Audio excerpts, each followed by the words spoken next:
মমতা বন্দ্যোপাধ্যায় তিনি দলীয় কর্মীদেরকে এই জায়গা থেকে বড় বার্তা দিচ্ছেন, নজর রাখবো সেই খবরের দিকে।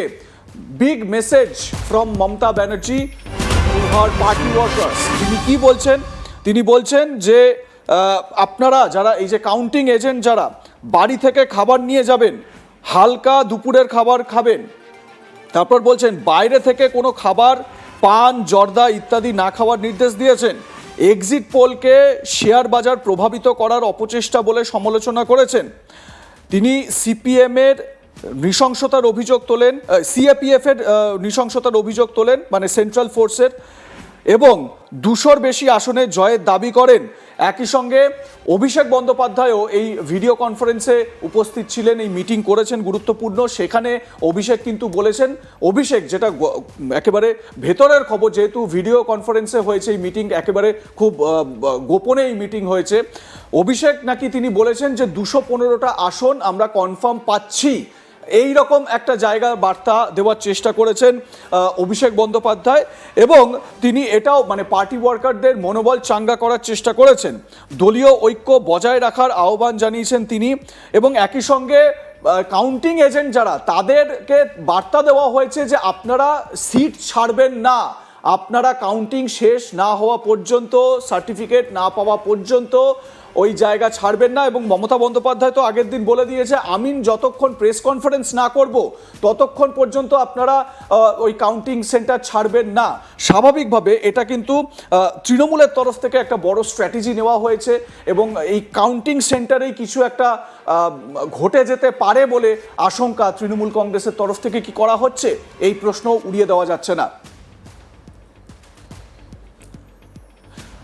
আমার সহকর্মী রাজনৈতিক সংবাদদাতা কৌশিক দাস এই মুহূর্তে রয়েছেন, আমি সরাসরি চলে যাব কৌশিকের কাছে। কৌশিক, দেখো, আমি যেই নির্দেশিকাগুলো দেখছি দলের তরফ থেকে বা দলীয়ভাবে দেওয়া হচ্ছে, মমতা বন্দ্যোপাধ্যায়, অভিষেক বন্দ্যোপাধ্যায় খুব গোপনে এই ভিডিও কনফারেন্সের মাধ্যমে মিটিং করেছেন, এবং যে যে নির্দেশিকাগুলো দেওয়া হয়েছে, কোথাও কি একটা এই কাউন্টিং সেন্টারে কোনো একটা কারচুপি বা কাউন্টিং সেন্টারে কোনো একটা খেলা ঘুরে যাওয়া, এরকম একটা আশঙ্কা তৃণমূল কংগ্রেসের তরফ থেকে করা হচ্ছে? দেখো, সব রকমের সতর্কতা অবলম্বন করা হচ্ছে। আগামীকাল যে গণনা রয়েছে, 77টি কেন্দ্রেরই গণনাতে তৃণমূল কংগ্রেস স্পষ্ট করে হাইকমান্ড মমতা বন্দ্যোপাধ্যায় এবং অভিষেক বন্দ্যোপাধ্যায় স্পষ্ট করে প্রত্যেক এজেন্টের সঙ্গে ভার্চুয়াল বৈঠকে 1-to-1 জানিয়ে দেওয়া হয়েছে সব রকমের নজরদারি রাখতে হবে। অর্থাৎ স্ট্রং রুম থেকে গণনা কেন্দ্র অবধি যাওয়া পর্যন্ত ইভিএম মেশিনগুলো যাতে সুরক্ষিত থাকে, কেউ যাতে কোনো রকম সেখানে কারচুপি না করতে পারে, সেদিকে যথেষ্ট নজর দিতে বলা হয়েছে এজেন্টদের। এবং বিশেষ করে মমতা বন্দ্যোপাধ্যায় তিনি জানিয়েছেন এজেন্টদের 1-to-1 প্রত্যেককে বলেছেন কারোর খাবার খাবেন না। অর্থাৎ কেউ যদি কোনো খাবার দেয়, সেটা শুকনো বিস্কুট হতে পারে, পানীয় জল হতে পারে, কোনো রকমভাবেই সেই খাবারগুলো খাওয়া যাবে না। কারণ তুমি জানো, এর আগে মুখ্যমন্ত্রী যখন ঝাড়গ্রামে একটি সভা করতে গেছিলেন, ফেরার পথে ওআরএস খাওয়ানোর নাম করে বিষ পান করিয়ে দেওয়া হয়েছিল, একটা অভিযোগ ওঠে।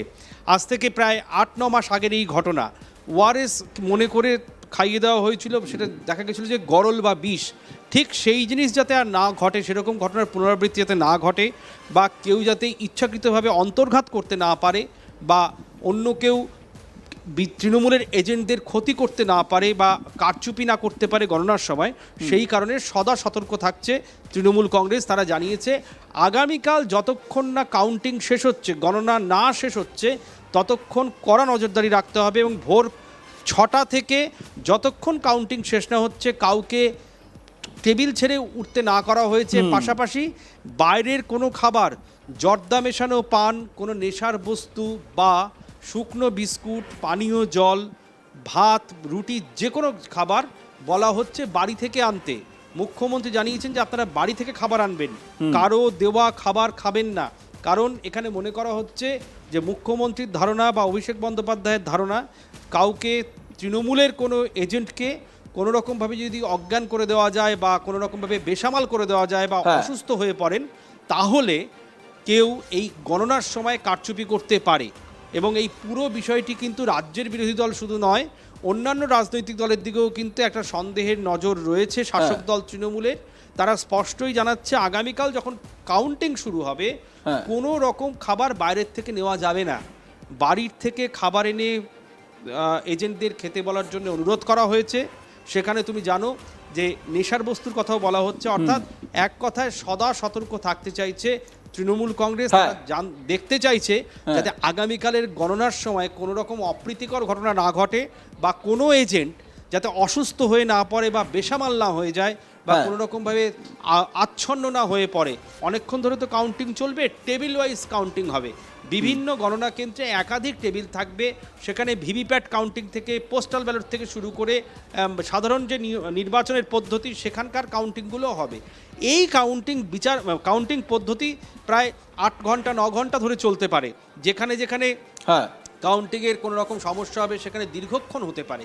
উত্তরবঙ্গের জেলাগুলো আছে, দক্ষিণবঙ্গের জেলা আছে, এমনকি কলকাতাতেও যে কয়েকটি জায়গায় কাউন্টিং হচ্ছে সেই জায়গাতেও কিন্তু যথেষ্ট সতর্ক থাকতে বলা হচ্ছে। ইতিমধ্যে তুমি জানো যে বাড়িতে বৈঠক করে অভিষেক বন্দ্যোপাধ্যায়ের সঙ্গে মমতা বন্দ্যোপাধ্যায় একটা ব্লুপ্রিন্ট তৈরি করেছেন। সেখানে মূলত প্রত্যেক জেলার বিধায়কদের দায়িত্ব দেওয়া হয়েছে কাউন্টিং সেন্টারে থাকার জন্য, এবং এই যে স্ট্রং রুমে গত 4 দিন ধরে যে ছিল, 3 দিন ধরে ইভিএম মেশিনগুলো সেটা পাহারা দেওয়ার জন্য কিন্তু বলা হয়েছে, তারাও পাহারা দিয়েছেন। এবং আগামীকাল সকাল থেকে কিন্তু একদম খুব যুদ্ধ। আমি কৌশিক ঠিক এই জায়গা থেকেই একটা প্রশ্ন তোমার কাছে রাখবো, সেটা হচ্ছে গিয়ে এতদিন পর্যন্ত আমাদের রাজ্যের যে ভোটগুলো আমরা দেখেছি, কাউন্টিং সেন্টারের যে এই যে স্ট্র্যাটেজি, আমরা এর আগে দেখেছি যে স্বাভাবিকভাবে তৃণমূল কংগ্রেসের বিরুদ্ধে যে এই অভিযোগগুলো কিন্তু বিরোধীরা তুলতো, বিরোধী নেতা নেত্রীরা তারা এই অভিযোগগুলো তুলতেন যে কাউন্টিং সেন্টারে তাদের দলীয় যারা এজেন্ট, কাউন্টিং এজেন্ট যারা, তাদেরকে মারধর করা হয়েছে বা তাদের কিছু খাইয়ে অজ্ঞান করে দেওয়া হয়েছে, নানান রকম এই সমস্ত অভিযোগ। কিন্তু খুব মানে ইন্টারেস্টিং একটা বিষয়, এবারে কিন্তু তৃণমূল কংগ্রেস এই বিষয়গুলোকে নিয়ে সতর্ক। মানে কোথাও না কোথাও এটা কিন্তু একটা ইঙ্গিতবাহী বিষয় এবারে আমরা লক্ষ্য করতে পারছি। মানে এর আগে তৃণমূল কংগ্রেসের তরফ থেকে এই রকম সতর্কবাণী সম্ভবত হাল ফিলে বা এ যাবৎকালে দেওয়া হয়নি কৌশিক। একদম, কারণ দেখো এবছর চারিদিক থেকে, অর্থাৎ এই যে কালকে যে কাউন্টিং হবে এটা কিন্তু 293টি বিধানসভা কেন্দ্রের।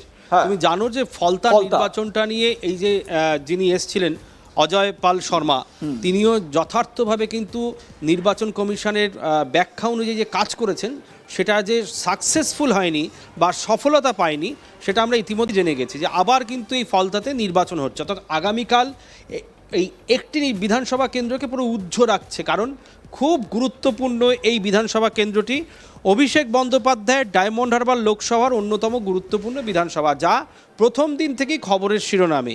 এই বিধানসভা কেন্দ্রটিকে বাদ দিয়ে বাকি 293টি বিধানসভা কেন্দ্রের যে গণনা আগামীকাল শুরু হবে, সেই গণনায় যাতে কোনো রকমভাবে পর্যুদস্ত না হয় শাসক দল তৃণমূল, যাতে ফেস লস না হয়, যাতে কোনো রকমভাবে এজেন্টদের কোনো রকমভাবে অন্যদিকে দৃষ্টি সরিয়ে নেওয়া না হয়, তার জন্য কিন্তু সতর্ক রয়েছে তৃণমূল কংগ্রেস। সেই কারণে দফায় দফায় বৈঠক করে শুধুমাত্র মমতা বন্দ্যোপাধ্যায় অভিষেক বন্দ্যোপাধ্যায় নয়, আজকে সন্ধে 7টার সময়ও কিন্তু একটা বৈঠক রয়েছে কালীঘাটের বাড়ি থেকে, যেখানে চূড়ান্ত পর্যায়ে নির্দেশিকা দেওয়া হবে এই এজেন্টদের